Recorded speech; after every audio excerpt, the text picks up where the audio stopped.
எத்தனை பேருக்கு இந்த படம் பிடிக்கும்னு தெரியாது. எனக்கு ரொம்ப பிடிச்ச படம். ரீவாட்ச் போட்டா கூட அதே ஃபீல் அப்படியே இருந்துச்சு. ஏன்னா இவங்க காதல் என்றாலே தியாகி மோட்ல, அதுலயும் அந்த பொண்ணு கல்யாணத்துக்கு போய் பாட்டு பாடுறது, ஏன் ஒரு படி மேல போயிட்டு அந்த பொண்ணு வாழ்க்கையை நல்லா இருக்க வச்சு, நீ நல்லா இருக்கிறதுக்கு காரணமே நான் தாண்டி அப்படின்னு நம்ம ஹீரோவை தெய்வமாலாம் ஆக்குவாங்களா? ஆனா இந்த படத்தை பொறுத்த வரைக்கும் ஹீரோவும் டாக்ஸிக் தான், ஹீரோயினும் டாக்ஸிக் தான். ரெண்டு பேருமே கோவத்துல முடிவெடுப்பாங்க, அதுக்கப்புறம் மன்னிப்பு கேட்பாங்க. அதுதான் இந்த படம். வேற என்ன, அம்பிகாபதி தான். இந்த கிளைமேக்ஸ் நாங்க ஏஐ வச்சு அவரை கண்ணு முழிக்க வச்சோம் பாத்தீங்களா? நாங்க யாரா கேட்டாடே அந்த ஓஜி கிளைமேக்ஸ் அவர் கண்ணை மூடி இருக்கிறதுல எவ்வளவு அர்த்தம் இருக்குங்கிற அந்த கிளைமேக்ஸோட வேல்யூ புரியுமாடா? யாரா அவங்க கேட்டா?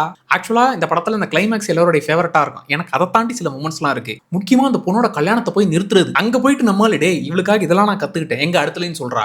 ஓ இவளுக்காக இந்த எஃபர்ட் கூட போடலையாடான்னு அங்க கேட்கற மூமெண்ட்லாம் அப்படி இருக்கும். அப்புறம் ரொம்ப உடஞ்ச மூமெண்ட், அவ நான் காலேஜ்ல ஒரு லவ் பண்றேங்க அப்படின்னு சொன்னதுமே தனுஷை விட நான் ஆல்ரெடி உடஞ்சிட்டேன். அதை கேட்டு முடிச்சதும் அப்படியே தண்ணியில வந்து வண்டியை விடுவாரு.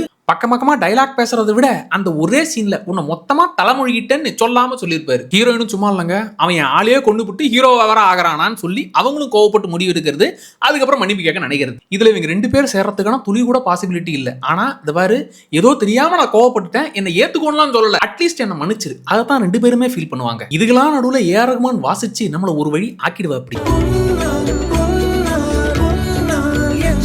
ஆனா ஒன்னே ஒண்ணு, இந்த காதல் கதையில ஆக்சுவலா உண்மையா இந்த பொண்ணுடைய லைஃப் போச்சே, இவளுக்கு கொஞ்சம் நல்லது நடந்திருக்கலாமேன்னு ஃபீல் பண்றது இந்த கேரக்டருக்கு தான். டே நீ காதலிச்ச பொண்ணுக்கு உன் மேல லவ்ங்கிற ஒண்ணு இல்லவே இல்லடா, ஆனா இந்த பிள்ளைக்கு உன்னை தவிர வேற எதுவுமே இல்லடா, உன்னதாண்டா உலகமா பார்த்தா, இவளுக்கு கொஞ்சமாச்சும் நல்லது நடந்திருக்கலாம்னு இந்த கேரக்டர் மேலதான் கொஞ்சம் பாவமா ஃபீல் ஆகும். எத்தனை பேருக்கு இந்த படம் ரொம்ப பிடிக்கும் என்பதை கமெண்ட்ஸில் தெரிவிக்கவும்.